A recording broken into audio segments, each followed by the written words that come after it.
उस दौर की शुरुआत दोस्तों 1930 और 40 के आसपास हुई थी। सिनेमा अभी नया था, मगर लोगों के दिलों में उसकी पकड़ बहुत गहरी थी। उस समय की फिल्में सिर्फ मनोरंजन नहीं थी, बल्कि समाज का आईना होती थी। छोटे छोटे गांव से लड़के लड़कियां सपनों का बोझ उठाकर बॉम्बे आते थे। कोई रेलवे प्लेटफॉर्म पर दिन काटता, कोई चाय की दुकान पर बर्तन धोता, और कोई तो थिएटर के छोटे छोटे रोल करता। लेकिन दिल में सिर्फ एक ही ख्वाब होता, पर्दे पर चमकना। और यही ख्वाब बहुतों को सितारा बना देता और बहुतों को गुमनामी में छोड़ देता। उस ज़माने के सबसे बड़े कलाकारों में से एक थे राजकुमार। उनकी शख्सियत ही अलग थी। फिल्मों में आते तो आवाज़ से ही दिल जीत लेते। वो भारी और नफासत से भरी आवाज़ जो किसी शेर की तरह गूंजती थी। लेकिन उनकी असल ज़िंदगी भी उतनी ही संघर्ष से भरी थी। इंडियन आर्मी में सब इंस्पेक्टर की नौकरी छोड़कर वो फिल्मों में आए। शुरू शुरू में काम नहीं मिला, लेकिन जब मदर इंडिया और वक्त जैसी फिल्मों में उनका करिश्मा देखा तो लोग उनकी अदायगी के दीवाने हो गए। शूटिंग के दौरान भी उनकी नफासत, उनका अंदाज सबको अलग लगता था और यही उनकी पहचान बन गया। राजकुमार कभी किसी से झुककर बात नहीं करते थे दोस्तों, लेकिन दोस्तों के साथ बैठे तो ऐसा मजाक करते कि सब हंसते हंसते लोटपोट हो जाते। इसी दौर में राज कपूर का जादू भी शुरू हुआ। वो न सिर्फ एक्टर थे, बल्कि एक सपनों के सौदागर थे। आवारा और श्री 420 जैसी फिल्मों में उन्होंने आम आदमी की कहानी दिखाई। उनका संघर्ष भी आसान नहीं था। कभी सेट पर खाना नहीं मिलता, कभी पैसों की तंगी होती, लेकिन धीरे धीरे उन्होंने अपनी आर के स्टूडियो से पूरी इंडस्ट्री बदल दी। राज कपूर के साथ लोग कहते थे कि सेट पर हमेशा हंसी मजाक, गाना बजाना चलता रहता। कलाकार परिवार की तरह रहते थे। शॉट खत्म होते ही सब बैठकर मिलजुल कर चाय पीते, गाने गाते और कविताएं सुनाते। उस दौर की फिल्म इंडस्ट्री में पैसे तो कम थे दोस्तों, लेकिन प्यार और अपनापन बहुत ज़्यादा था। इसी सुनहरे दौर के चमकते सितारे थे दिलीप कुमार। उन्हें ट्रेजडी किंग कहा गया। पर्दे पर उनका हर दर्द, हर आंसू असली लगता था, लेकिन असल ज़िंदगी में भी उनका जीवन आसान नहीं था। पाकिस्तान से हिंदुस्तान आए, नए माहौल में खुद को साबित करना पड़ा। उन्होंने सालों तक सिर्फ मेहनत की और एक एक किरदार को जी कर दिखाया। कहते हैं कि शॉट्स के बीच भी वो मजाक करते, सबको हंसाते ताकि माहौल हल्का हो जाए। दिलीप कुमार का सबसे बड़ा कमाल ये था कि वो अपने साथी कलाकारों को भी ऊपर उठाते थे। और जब देवानंद का दौर आया तो पर्दे पर रौनक और भी बढ़ गई।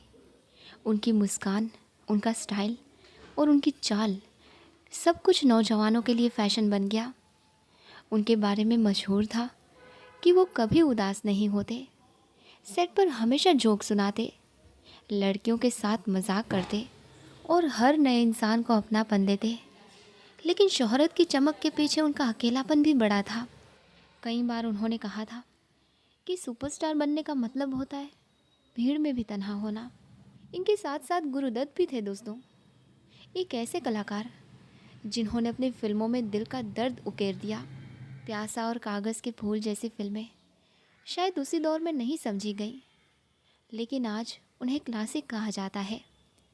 गुरुदत्त की असली ज़िंदगी बहुत ही उदास रही। शोहरत मिली लेकिन सुकून नहीं, मोहब्बत में भी धोखा खाया और आखिरकार तन्हाई ने उन्हें तोड़ दिया। उसी समय महबूब खान, बिमल रॉय, ऋषिकेश मुखर्जी जैसे निर्देशक कहानियाँ गढ़ रहे थे जो सीधे लोगों के दिल में उतर जाती। मजरू सुल्तानपुरी, शकील बदायूनी, साहिर लुधियानवी जैसे गीतकार अपनी कलम से वो अल्फाज लिख रहे थे जो आज भी लोगों के होठों पर है और गानों में जादू भर रहे थे। रफ़ी साहब, किशोरदा, लता दी और आशा ताई, इनकी आवाज़ें सिर्फ गाने नहीं थीं, बल्कि लोगों की मोहब्बत और ज़िंदगी का हिस्सा थी। शूटिंग के दौरान उस दौर का माहौल बहुत अलग था दोस्तों। कोई मोबाइल या कोई सोशल मीडिया नहीं था उस दौर में। कलाकार और टेक्नीशियन सुबह से शाम तक मेहनत करते, लेकिन जब ब्रेक होता तो सब मिलकर चाय समोसा खाते, कविताएं सुनते, मिमिक्री करते। राजकुमार अपनी शेर व शायरी सुनाते, दिलीप कुमार उर्दू के अल्फाजों से सबको मोहित कर देते, किशोर दा अचानक से गाना गाने लगते और पूरा सेट ठहाकों से गूंज उठता। वो दौर सिर्फ काम का नहीं दोस्तों, बल्कि दोस्ती और भाईचारे का दौर था। लेकिन इस सुनहरी दुनिया के पीछे बहुत दर्द भी था। कई सितारे शोहरत की ऊंचाइयों पर पहुँचे, लेकिन निजी जीवन में टूटे हुए थे। किसी को सच्चा प्यार नहीं मिला, किसी को अपनी मेहनत का फल नहीं मिला, किसी की मौत इतनी चुपचाप हुई कि खबर भी किसी को देर से पहुंची। कई कलाकार तो बुढ़ापे में गुमनाम हो गए, ना कोई पूछने वाला, ना पहचानने वाला। फिर भी वो दौर अमर हो गया दोस्तों, क्योंकि इन सितारों ने सिर्फ फिल्मों में ही नहीं, बल्कि लोगों के दिलों में भी घर बना लिया। आज भी जब हम पुराने गाने सुनते हैं या पुरानी फिल्में देखते हैं, तो लगता है जैसे हम उसी दौर में पहुंच गए हों, जब सिनेमा सिर्फ चमक दमक नहीं था, बल्कि प्यार, अपनापन और जज्बात था। उस दौर में अगर कोई खलनायक स्क्रीन पर आता था तो पूरा हॉल सीटी बजाता और डर भी जाता। प्राण साहब उन्हीं खलनायकों के बादशाह थे। उनकी अदाकारी इतनी असरदार थी कि लोग असल ज़िंदगी में भी उनसे नफ़रत करने लगे। लेकिन असलियत ये थी कि प्राण साहब बेहद नरम दिल इंसान थे दोस्तों। शूटिंग के दौरान वो बच्चों के साथ खेलते, सेट पर सबको चाय पिलाते और जोक सुनाते। बाद में जब उन्होंने पॉजिटिव रोल किए तो लोग हैरान रह गए कि इतना बुरा इंसान भी इतना अच्छा लग सकता है। यही उनकी असली ताकत थी। इसी तरह ओम प्रकाश और ए के हंगल जैसे चेहरे भी हर घर में पहचाने जाते थे। ओम प्रकाश ने कॉमेडी से लेकर इमोशनल रोल तक सब कुछ किया। उनका चेहरा आते ही लोग मुस्कुरा देते। ए के हंगल ने बूढ़े बुजुर्ग का किरदार निभाकर सबका दिल जीता। कहते हैं दोस्तों कि आखिरी दिनों में वो बहुत ही गरीबी में जी रहे थे। दवाइयों के पैसे तक नहीं थे, लेकिन उनके काम ने उन्हें अमर कर दिया। अगर बात कॉमेडी की हो तो जॉनी वॉकर का नाम कौन भूल सकता है। असल नाम तो इनका बदरुद्दीन जमालुद्दीन काजी, पर स्क्रीन पर आते ही लोग ठहाके लगाने लगते। उनकी कॉमेडी अश्लीलता नहीं होती थी, बल्कि मासूम और दिलकश होती थी। वो सेट पर भी हंसी मजाक के लिए मशहूर थे। कहते हैं कि एक बार गुरुदत्त ने उन्हें बस कंडक्टर की वर्दी में देखा और तुरंत रोल दे दिया। उसके बाद वो हंसाने का दूसरा नाम बन गए। साइड रोल में लेकिन बेमिसाल काम करने वालों में ललिता पवार भी थीं। उन्हें अक्सर खड़ूस सास या सख्त औरत के रोल में दिखाया गया, लेकिन असल में वो बहुत ही मिलनसार और हंसमुख थीं। एक हादसे में उनके चेहरे का हिस्सा लकवा ग्रस्त हो गया, लेकिन उन्होंने उसे अपनी पहचान बना लिया और खल नायिका के किरदारों से अमर हो गई। इसी तरह मुकरी, महबूब, इफ्तिखार और निरूपा रॉय जैसे कलाकार भी हर फिल्म के रीढ़ थे। महमूद तो अपने दौर के सबसे बड़े कॉमेडियन थे। कहते हैं कि उनकी कॉमेडी के बिना फिल्म अधूरी लगती थी। मुकरी की छोटी हाइट और तेज़ डायलॉग डिलीवरी ने उन्हें अलग पहचान दी। निरूपा रॉय तो माँ का ऐसा चेहरा बन गई कि लोग असल ज़िंदगी में भी उन्हें माँ मानने लगे।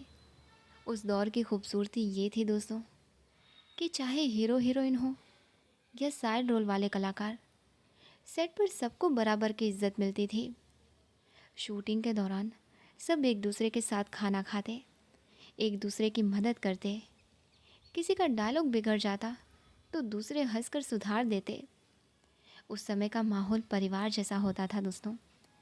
कोई बड़ा छोटा नहीं था, सब मिलकर एक सपना रचते थे। लेकिन हकीकत ये भी है दोस्तों कि इन साइड रोल वालों में से बहुतों का अंत गुमनामी और गरीबी में हुआ। किसी को काम मिलना बंद हो गया, किसी की तबीयत बिगड़ गई, किसी के परिवार ने साथ छोड़ दिया। लेकिन इनकी मेहनत ने सिनेमा को वो मजबूती दी जिसके बिना शायद हिंदी फिल्म इंडस्ट्री इतनी समृद्ध नहीं हो पाती। आज हम जब पुरानी फिल्में देखते हैं तो हीरो हीरोइन की चमक ज़रूर दिखती है, लेकिन अगर ध्यान से देखें दोस्तों तो साइड रोल वाले ये चेहरे ही असली रंग भरते हैं। उनकी अदाकारी ने हंसी भी दी, आंसू भी दिए और ज़िंदगी का सच्चा आईना भी दिखाया।